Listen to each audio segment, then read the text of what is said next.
From the Louvre, to 27 billion views, most actors spend an entire career trying to reach just one of these milestones.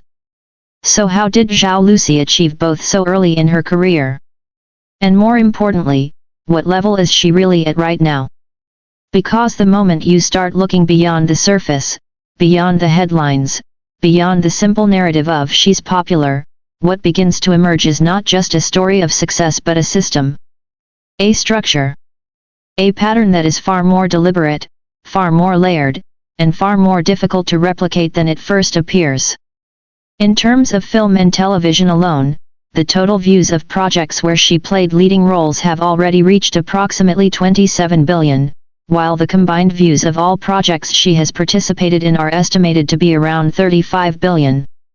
These are not just numbers meant to impress, they represent reach, repetition, and recognition at scale.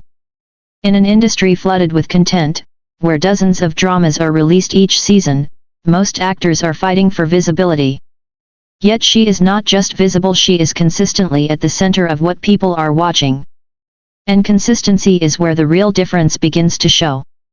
One hit can be luck. Two can be timing. But repeated high-performing projects suggest something else entirely: positioning.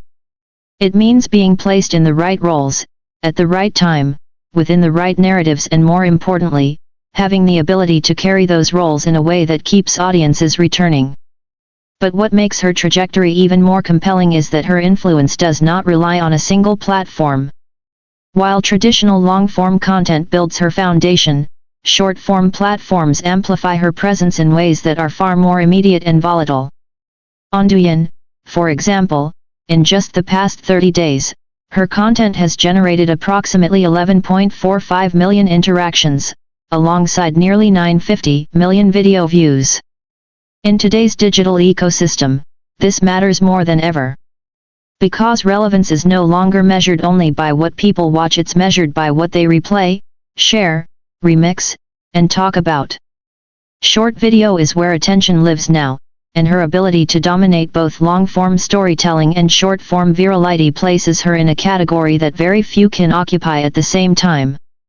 Her social media presence reinforces this dual-layer influence.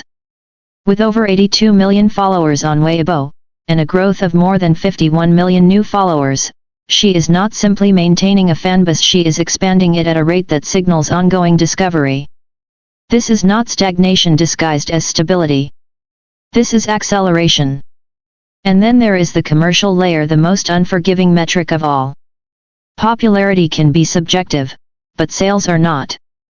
The estimated total sales value tied to her brand collaborations has reached approximately 185.9 billion, placing her among the most commercially effective young actresses in the market today. This is where many careers plateau, because converting attention into action requires trust, relatability, and sustained influence.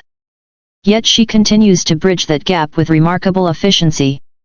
However, numbers alone, even at this scale, still do not fully explain the scope of her presence. Because there is another dimension unfolding in parallel: cultural visibility. Her image appearing in exhibitions at the Louvre is not simply a symbolic achievement, it signals a shift in how she is being positioned. It moves her beyond the category of entertainment figure and into a space where image, identity, and global perception intersect. At the same time, her project Let Me Shine has become a defining moment in her current phase. The drama's performance across platforms, combined with its international traction, has elevated her visibility to a level where the project itself becomes inseparable from her identity. The character Su Yan, placed firmly at the center of the narrative, does more than reinforce her established image, it expands it. It introduces nuance, complexity, and a sense of progression that signals growth rather than repetition. Recognition is beginning to follow that growth. With nominations for both Actress of the Year and Best Styling at the Jin Shulan Awards, her work is gradually being acknowledged in spaces that extend beyond audience metrics. This is significant, because in an industry where traffic and craft are often positioned as opposites, crossing that boundary marks a shift from popularity to legitimacy.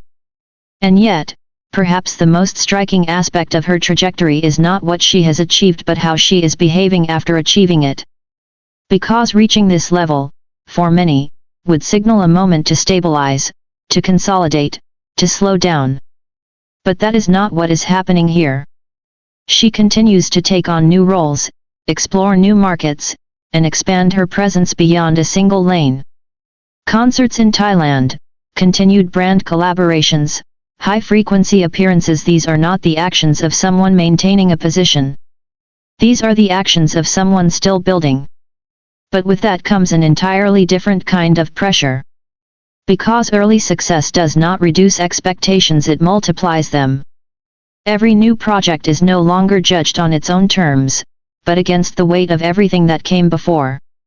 Every choice becomes a signal. Every performance becomes a statement. And in that environment, sustaining momentum becomes just as demanding as creating it. This is where the narrative shifts again. Because what we are witnessing is not just rapid success but sustained acceleration under pressure. A model of modern celebrity that operates across multiple layers simultaneously: long-form storytelling, short-form virality, commercial conversion, and international exposure, all feeding into each other, all reinforcing the same trajectory. She is not the only successful actress of her generation. But she is one of the few who has managed to align visibility, growth, and market value at such an early stage and continue expanding without visible slowdown. So what level is Zhao Lusi really at? Perhaps the answer is not a fixed point on a scale. Perhaps it is something more fluid, something that continues to move as she moves. Because for someone who has already reached what many consider the destination, she is still accelerating.